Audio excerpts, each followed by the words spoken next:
Peace and blessings to all my brothers and sisters who are incarcerated and to the families of the incarcerated. This is AC coming to you live from the belly of the beast. We have had a lot of changes over these past few years, and our lives have been impacted greatly. We had a tyrannical, sexist, capricious, and racist president.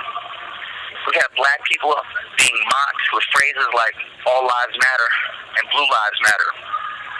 We as a people have been fighting for the very thing that has been allotted to whites, and that is an opportunity to not be subjected to the bigotry and the mockery of our culture.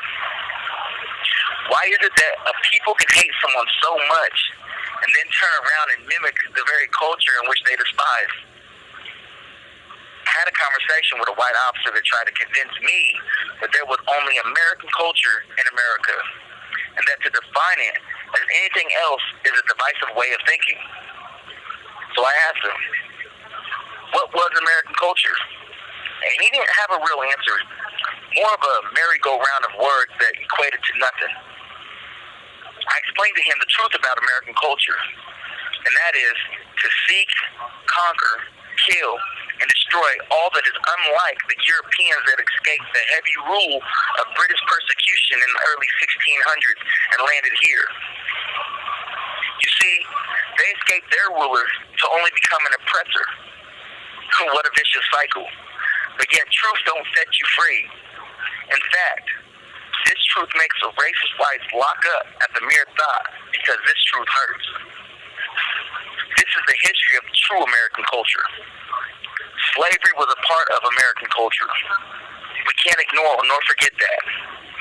It wasn't until the abolishment of slavery and other fascist establishments that America began to experience other cultures. Even though those cultures were here, they were never acknowledged.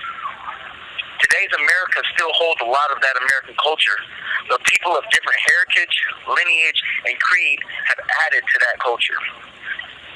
I would say that today, American culture is a mixture of many cultures, fused and defined by the people. You have black culture, Hispanic culture, API culture, Irish culture, and you also have racist culture and many more.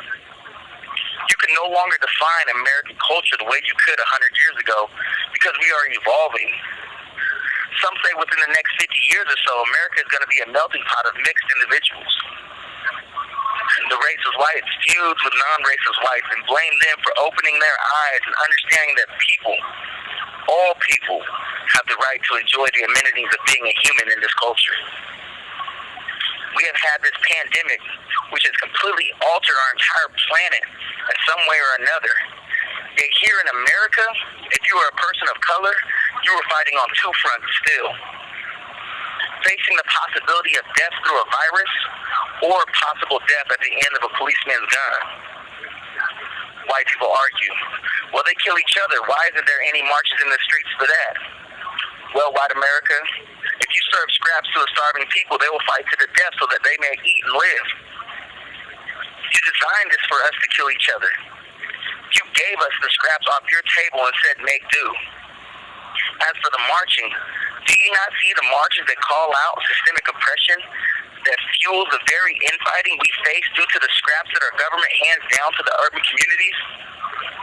The marches have been there, but you can't hear them nor see them because you choose not to. I heard someone tell me it is no longer safe to be white. I said, wow, no longer. That must be a great feeling because I have never known what it's like to be safe being black. Throughout this pandemic, I've seen many amazing things happen amongst people coming together for a common cause to strengthen one another during this trying time. Yet I have also seen the evil of men. How is it that we can blame a culture and persecute them for something they had no control over? Asians in America are being killed because of the misguided and purposefully spoken words by our former president, blaming Asians as the fault for our global pandemic, when our government, in fact, knew that this was coming and yet they did not take it seriously. Why is it that racist white America doesn't believe in protecting the vulnerable? Maybe because those that are vulnerable include people of color. They even show lack of consideration for their own elderly. And I have heard on many occasions white men say, well, at least they have lived a long life. Well, maybe they weren't done living yet. Maybe they wanted to see their grandkids one more time. Who are you to dictate the safety of another human being? Oh, I know. It is in your nature to try and rule over those that are either weaker or inferior to you. The fact remains we are the people. We are the power in which this democracy runs. We are the roadmap to the truth. We are the beacon that can light a path to another way. And we are and always will be stronger together than we can ever be apart. We are all affected by the choices we all make. Our choices will define the future in which our children, our young ones, will be raised in. Ask yourself, what do you do to make a difference? What do you tell the little black girl that says, black girls rock? Or the little black boy that says, I'm proud to be black? I know. You tell them that you do rock, you young sister, and you have every right to be proud, you young brother, because our black is beautiful. This is AC coming to you live from the belly of the beast, just asking that you do something to help uplift your community, do something to help make a change. We are in a fight, America, and only together can we stand steadfast.